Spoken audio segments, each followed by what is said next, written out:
स्वादिसन्धि प्रकरणम्। स्वोज समोट इति सुप्रत्यय स्यस् अर्च्यः इति स्थिते सस्जुखो रूः।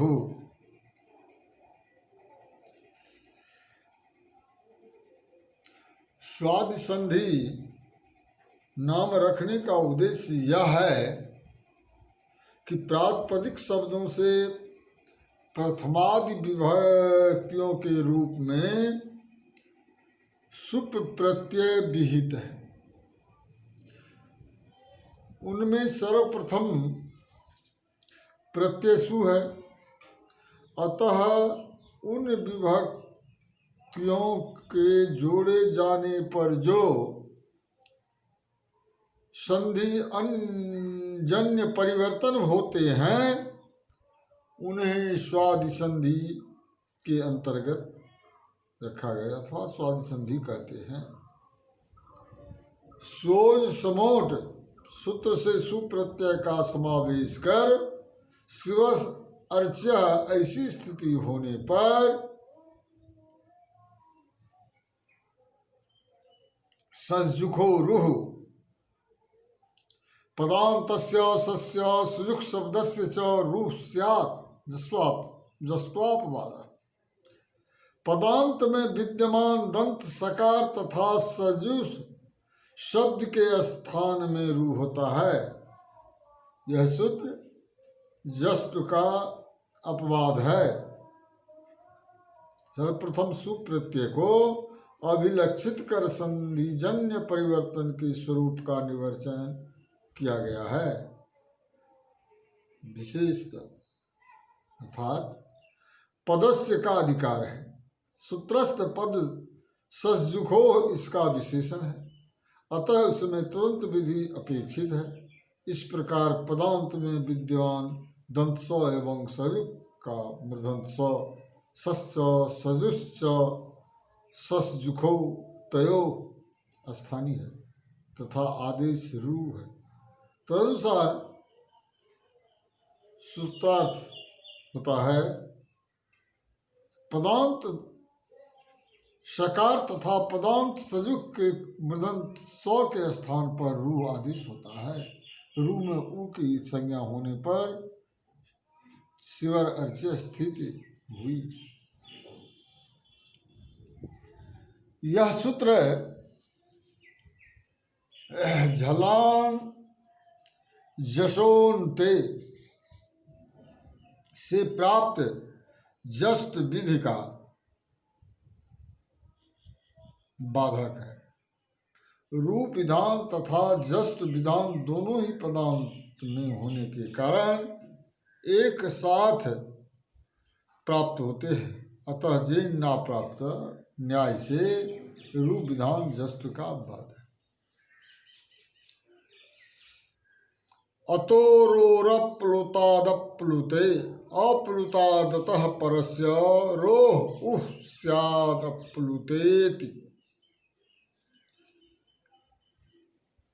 भो भगो अघो इति प्राप्तस्य जस्तस्यापवादः उत्तम प्रति रुत्यस्वा सिद्धत्वं तु न भवति रुत्यमुद्योत विधेः सामर्थ्यात्। प्लुत भिन्न ह्रस्व आकार के अनंतर रहने वाले रू के स्थान पर उकार आदेश होता है। यदि रू के पश्चात भी प्लुत भिन्न ह्रस्व आकार हो तो भो भगो अघो सूत्र से प्राप्त य का अपवाद है। रू विधि को अभिलक्षित कर उकार विधान के सामर्थ्य से उ विधान के प्रति रू असिद्ध नहीं होता है। अर्थात मतलब सूत्र में आदेश वाचक पद नहीं है।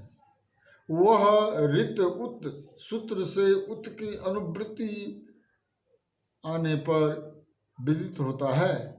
इंगः पदांतादिति सूत्र से अति पद की अनुवृत्ति करने पर निमित्त का परिज्ञान होता है। इस प्रकार सूत्र का अर्थ यह होता है अप्लुत ह्रस्व आकार से परे रू के स्थान में अप्लुत अकार के पश्चादवर्ती होने पर हरस्व उकार होता है। शिष्य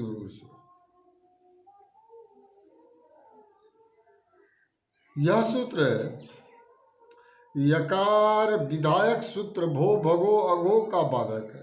इसके बाधक होने में सत्य संभवे बाधनं भवति यह न्याय नियामक है। यदि अकार के अनंतर विद्यमान रू के स्थान पर प्रकृत सूत्र से उ नहीं होगा तो वैसी स्थिति में ही भो भगो सूत्र से य आदेश की संभावना होने लगेगी।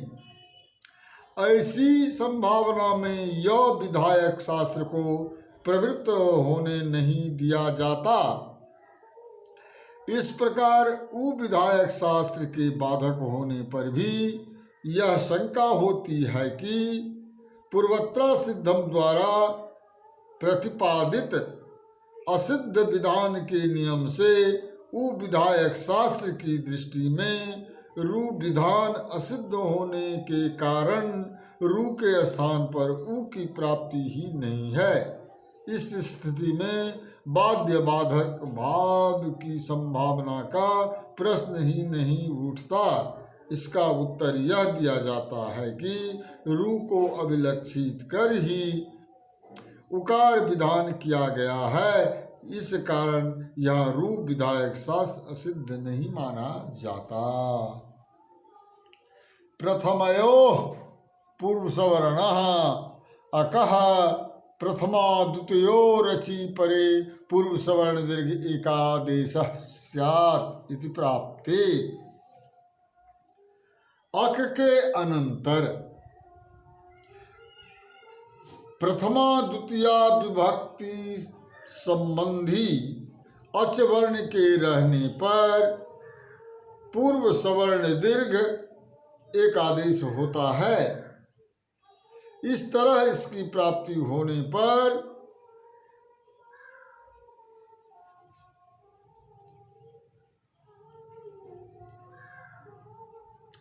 नादिचि अवर्णादचि परे न पूर्व सवर्ण दीर्घ आद्गुण इंग पदांतादति शिवोर्च्य। अवर्ण से इच प्रत्याहारांतर्गत वर्ण परे रहते हुए पूर्व सवर्ण दीर्घ नहीं होता। आद गुण से गुण एंगा पदांतादति से पूर्व रूप शिवोर्च्य। अतः इति तत्परः किम देवात्र अति इति तत्परः किम आगंता अप्लुतात् किम एहि शुश्रुत अत्र स्नाहि पुरुतस्या सिद्धत्वात् परोयम् अप्लुतात् इति विशेषणे तु तत्सामर्थ्यान्न सिद्धत्वम् तपरकरणस्य तु नो सामर्थ्यं दीर्घ निवृत्त्या चरितार्थत्वात् अप्लुतेति किम तिष्ठतु पै अग्निदत्त गुरु नृत इति प्लुतः।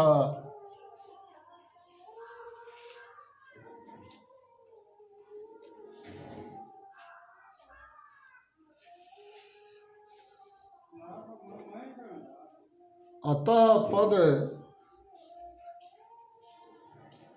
तपर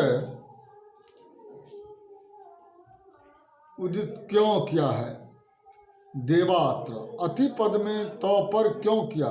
स्व आगंता अप्लुतात क्यों कहा? यही सुश्रोत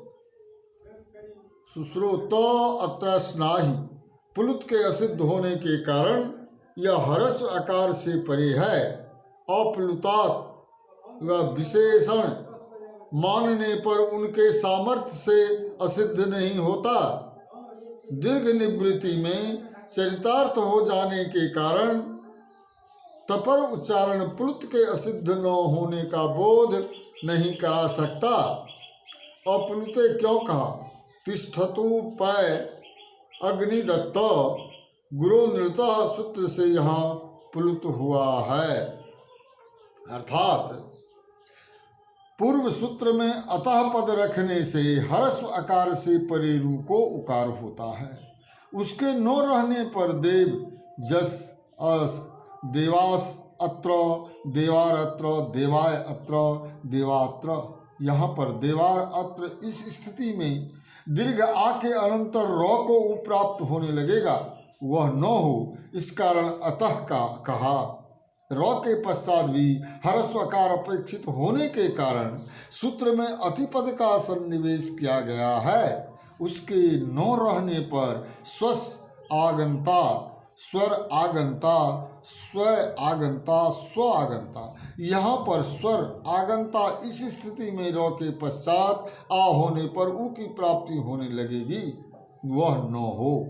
सूत्र में अप्लुतात प्लुत भिन्न हरस्व आकार से परे रौ को उ विधान अपेक्षित होने से सुखो सुश्रोत अत्र स्नाही में प्लुत विधान असिद्ध होने के कारण सुश्रोतम सु संबोधन में विभक्ति लोप होने पर दुराधुते च से अस के आकार को प्लुत होने के पश्चात सुश्रोतर इस अवस्था में रौ को उ प्राप्त होगा।